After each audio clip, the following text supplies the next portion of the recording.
2절 말씀에도 그 값에서 얼마를 감추매, 또 얼마만 가져다가 또 얼마를, 이렇게 말하고 있습니다. 얼마가 얼마일까요? 얼마가 얼마인지 모릅니다. 다는 아닌 것 같습니다. 일부분을 말할 때 얼마라고 하고, 반도 아닌데, 반이라면 반이라고 했을 겁니다.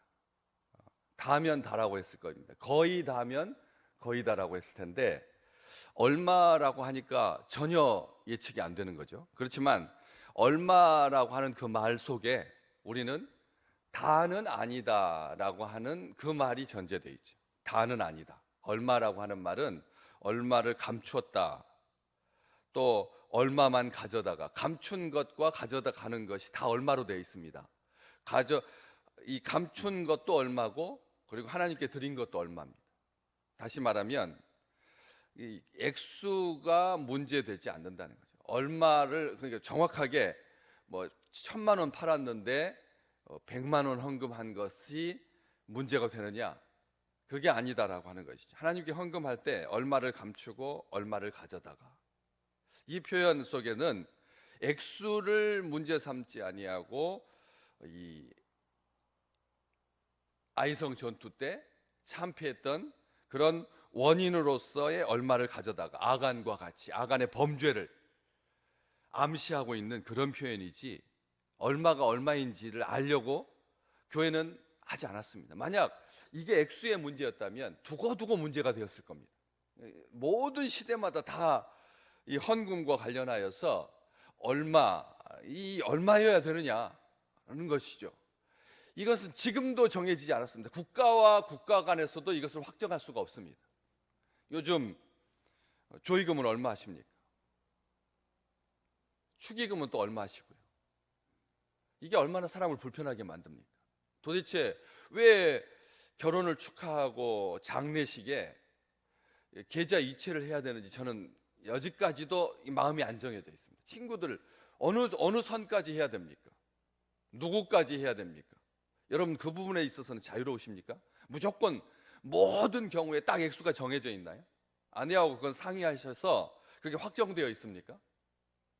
이게 집마다 다르고 개인마다 다르고 시마다 다르고 때마다 다른, 하나님께 이 얼마의 문제는 이 마음의 문제이지 액수의 문제가 아니라는 것입니다. 이게 얼마인지 모릅니다. 어쨌든 그렇지만 다도 아니고 반도 아니다라고 하는 심정적인 그런 추리는 가능하죠. 얼마를 감췄다, 얼마를 드렸다 할 때 반을 얼마라고 하지는 않을 거다. 어쨌든 작다라고 하는 느낌이 드는 거죠. 얼마를 감췄다라고 할 때 뭉텅이로 다 감춘 게 아니라는 겁니다. 반을 감춘 게 아니라는 겁니다. 감출 때도 얼마는 작은 부분이고, 또 얼마를 드렸다고 했을 때도 다는 아니니까 많이는 아니고 적게, 적당하게, 이 적당하다라고 하는 것이 굉장히 교묘한 겁니다. 교묘한 거죠. 그래서 그렇게 했는데 우리 하나님께서 너무하신 거 아닌가? 가정을 어떻게 이렇게 완전한 파괴, 칭찬해줘도 모자랄 판에, 그 당시 다 어려웠었는데 이게 소유를 팔아가지고 하나님께 헌금할 정도면, 밭보다, 이 뒤에 보시면 4절 말씀에 땅이 그대로 있을 때는 네 땅이 아니며, 이분 아나니아와 삽비라 두 부부가 뭘 팔았다고요? 땅을 판 겁니다. 밭이 아니라.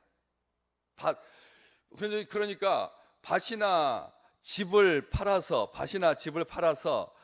가난한 자가 한 사람도 없었다. 4장 34절에 있는 말씀처럼 밭이나 집, 이게 다 부동산이고 땅인데, 딱 베드로는 이 아나니아에게 땅에 대해서 말합니다.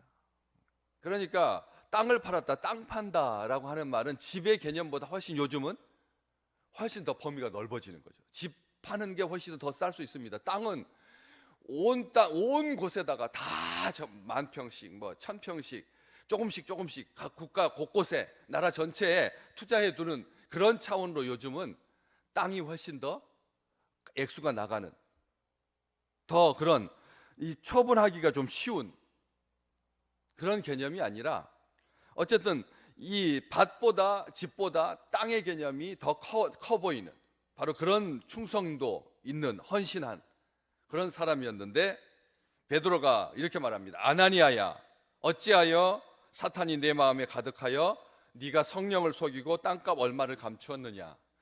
정확하게 아나니아야, 아나니아에게 말합니다. 이름을 부르면서 말합니다. 네가 어찌하여라고 하지 아니하고 아나니아야, 이름을 불러서 적시하고 있습니다. 어찌하여 한탄스럽게 고통스럽게 교회를 이렇게 힘들게 하느냐, 하나님을 속이느냐. 사탄이 네 마음에 가득하여 사탄의 사주를 받아서 왜 성령을 속이느냐. 하나님께 거짓말하는 거다. 사람을 속이는 것이 아니라 주의 영을 시험하는 거다. 이것은 에덴에서부터 시작된 비극이었는데, 이제 교회를 새롭게 시작하는, 하나님의 나라를 하나님께서 움트게 하시고 하나님의 나라를 창궐케 하시는, 창성케 하시는 그런 놀라운 축복의 시간에, 초대교회가 가졌던 정말 경이로운 순간에 에덴 동산을 회복하시는 하나님께서 우리를 얼마나 기뻐하시는지를 보여주는 교회가 시작되는 그 시점에 이런 일을 사탄이 저지르고 있는 거죠. 사탄의 사주를 받아서. 에덴에서의 가장 비극은 하나님께 불순종하고 하나님 속이고 하나님께 거짓말하고, 그런 거 아닙니까? 생명의 열매를 먹은 게 문제가 되는 것이 아니라, 선악을 알게 하는 나무의 열매를 먹은 게 문제가 아니라 하나님께 불순종하고 하나님을 속이고 하나님을 거짓말하고, 그래서 모든 인류가 죄에 빠져서 결국은 죽게 만든 사탄, 그 음모 교회에서 다시 반복되고 있는 것입니다. 그것은 끊임없이 지금도 마찬가지입니다. 교회에서도 거짓이 횡행하고, 교회에서도 거짓 명예, 그 명예, 시기와 질투심으로 교회가 이런 일들로 인하여서 바울파, 아볼로파, 게바파, 예수파, 파가 나뉘어지고 허용되어서는 안 될 죄가 지금 시작되고 있기 때문에 사도는 단호합니다. 눈 감고 넘어가지 않습니다. 덮어서는 안 될 것이기 때문에 그렇습니다. 비극의 씨앗이기 때문에 처음부터 분명하게 합니다. 불순종이고 반역이고 죽고 멸망하는 것이다 라고 하는 것을 양보하지 않는다라고 하는 것이죠. 땅을 팔았을 때나 판 이후에 얼마든지 재량을 가지고 자기 마음대로, 자기 선택대로, 자기 결정대로 아내와 더불어서 함께 결정할 수 있었습니다. 그렇기 때문에 사탄에게 빌미를 제공해서는 안 된다는 거죠. 사탄에게 그러면 사로잡히게 된다는 거죠. 감추인 옛사람을 부추겨서 자기를 추구하게 하는 영이 사탄입니다. 감추인 옛사람을 이렇게 일으켜 내세우는, 어떠십니까? 요즘 대선 무슨 영화 보는 것 같습니다. 영화 보는 것 같습니다. 딱 그 속에서 웅클대는 옛 욕심과 옛 탐욕, 이것을 어떻게 하면 안 들키려고 전부 다 아주 교묘하게, 그 웃음 속에서 사람들의 본질이 다 드러나는데, 다 아는데, 우리는 다 아는데, 국민은 다 아는데 모를 줄 알고 어설프게 웃는, 어설프게 자기 조절하는 이런 옛 사람을 부추겨서 자기를 추구하게 하고 자기를 숭배하게 하고 자기를 사랑하게 하고, 아주 익숙한 거죠. 우리가 누구나 어린아이부터 다 자기 사랑하고 자기 욕심에 끌리게 하고 옛사람의 잔재를 우리로 하여금 확인하게 하면서 아주 허망하게 만드는, 아프게 만드는 거짓의 영에 장악되지 아니하도록 교회가 하나님을 속이고 성령을 거역하고 주의 영을 시험하지 아니하도록, 사탄은 그런 일들을 부추기니까, 방조하니까, 그래서 성도에게 주신 무한한 영광을 상실케 하고 비참하게 만들어버립니다. 죄에 대해서 순간이라도 조각이라도 허용하지 마시기를 주님의 이름으로 축복합니다. 죄가 틈타서 들어오는 거죠. 악한 영이 빈틈을 아주 교묘하게 알고 비참하게 만든다라고 하는 것입니다.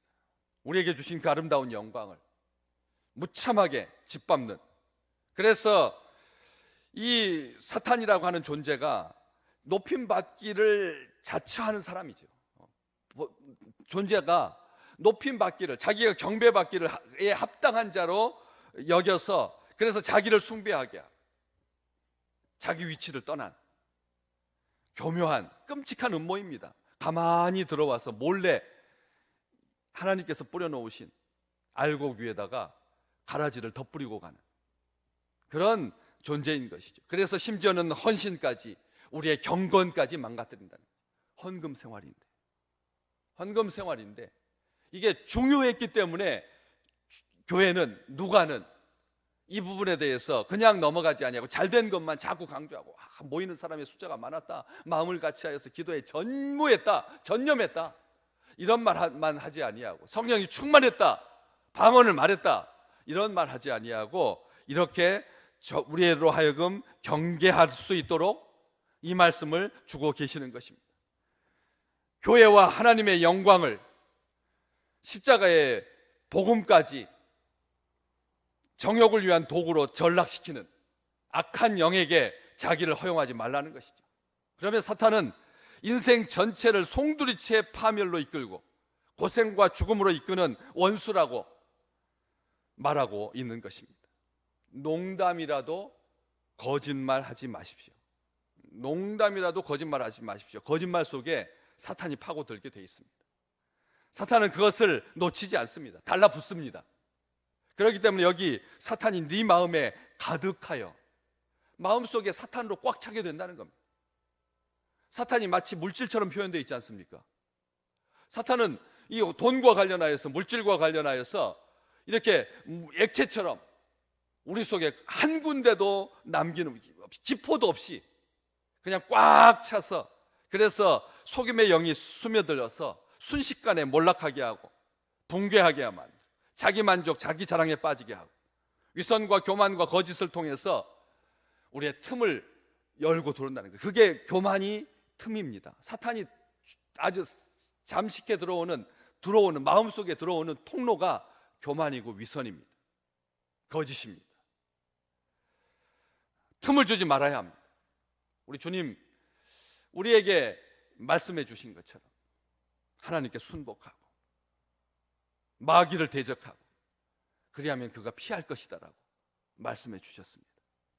우리가 순종하는 그 자리에 대적이, 원수가, 마귀가, 사탄이 피하는 그런 역사가 우리 삶 속에 충만하시기를 주의 이름으로 축복합니다. 죄를 두려워할 것이 아니라 마귀를 대적하는, 그래서 허용하지 않는, 우리의 마음이 장악되도록, 우리 마음을 장악하지 않도록 단호하게 하나님의 말씀 앞에 서서 하나님의 영광을, 교회의 영광을, 헌신을, 경건을, 십자가의 복음을 훼손시키지 아니하고 하나님께 가까이 가서 하나님께 충성하는 우리 귀한 믿음의 식구들 되시기를 주의 이름으로 축복합니다.